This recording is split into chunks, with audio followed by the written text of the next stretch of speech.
Hello दोस्तों, मैं हूँ शिवानी और आज मैं आपको अधिक मलमास के बारे में बताने जा रही हूँ। जैसा कि आपने मेरे प्रीवियस वीडियो में देखा था कि मैंने अधिक मलमास के बारे में कथा बताई थी और आज मैं इसके बारे में कुछ महत्वपूर्ण जानकारियाँ देना चाह रही हूँ। तो चलिए स्टार्ट करते हैं।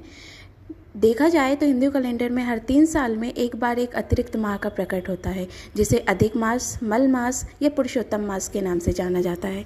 हिंदू धर्म में इस माह का विशेष महत्व है। संपूर्ण भारत की हिंदू धर्मपरायण जनता इस पूरे मास को पूजा पाठ, भगवत भक्ति, व्रत उपवास, जाप और योग आदि धार्मिक कार्यों में संलग्न रहती है और ऐसा माना जाता है कि अधिक मास के किए गए धार्मिक कार्यों का किसी भी अन्य माह में किए गए पूजा पाठ से 10 गुना अधिक फल मिलता है। यही वजह है कि श्रद्धालु जन अपनी पूरी श्रद्धा और शक्ति के साथ इस मास में भगवान को प्रसन्न कर अपना इतलोक तथा परलोक सुधारने में जुट जाते हैं।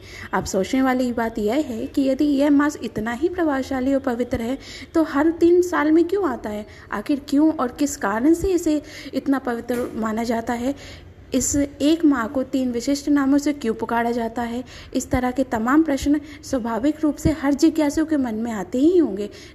तो चलिए हम बात करते हैं कि ये अधिक मास हर 3 साल में ही क्यों आता है।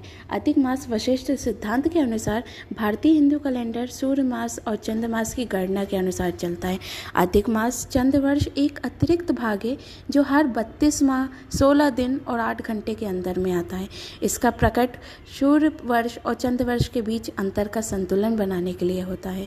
भारतीय गणना पद्धति के अनुसार प्रत्येक सूर्य वर्ष 365 दिन और करीब 6 घंटे का होता है। वही चंद्र वर्ष 354 दिनों का माना जाता है। दोनों वर्षों के बीच लगभग 11 दिन का अंतर है, जो हर 3 वर्ष में लगभग 1 मास के बराबर हो जाता है।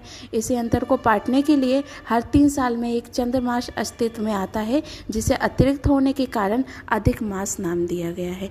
चलिए अब नेक्स्ट हम बात करते हैं मल मास क्यों कहा गया है। इस मास को हम मल मास क्यों कहते हैं? चलिए बात करते हैं। तो हिंदू धर्म में अधिक मास के दौरान सभी पवित्र कर्म वर्जित माने गए हैं। माना जाता है कि अतिरिक्त होने के कारण यह मास मलिन होता है। इसलिए इस मास के दौरान हिंदू धर्म के विशिष्ट व्यक्तिगत संस्कार जैसे नामकरण, यज्ञोपवीत, विवाह और समान धार्मिक संस्कार जैसे गृह प्रवेश, नई बहुमूल्य वस्तुओं को खरीदी आदि आमतौर पर नहीं करना चाहिए। मलिन मानने के कारण ही इसी मास का नाम मल मास पड़ा गया। तो चलिए हम बात करते हैं अपने अंतिम प्रश्न की, जो कि था पुरुषोत्तम मास इसे क्यों कहा जाता है। अधिक मास के अधिपति स्वामी भगवान विष्णु माने जाते हैं। पुरुषोत्तम भगवान विष्णु एक ही नाम है, इसलिए अधिक मास को पुरुषोत्तम मास के नाम से भी पुकारा जाता है। इस विषय में एक ही बड़ी रोचक कथा पुराणों में पढ़ने को मिलती है। कहा जाता है कि भारतीय मनुष्यों ने गणना पद्धति हर चंद्र मास के लिए एक देवता निर्धारित किए। चूँकि अधिक मास सूर्य और चंद्र मास के बीच संतुलन बनाने के लिए प्रकट हुआ, तो इस अतिरिक्त मास का अधिपति बनने के लिए कोई देवता तैयार न हुआ। ऐसे में ऋषि मुनियों ने भगवान विष्णु से आग्रह किया कि वे इस मास का भार अपने ऊपर लें। भगवान विष्णु ने इस आग्रह को स्वीकार कर लिया और इस तरह यह मल मास के साथ पुरुषोत्तम नाम मास भी बन गया।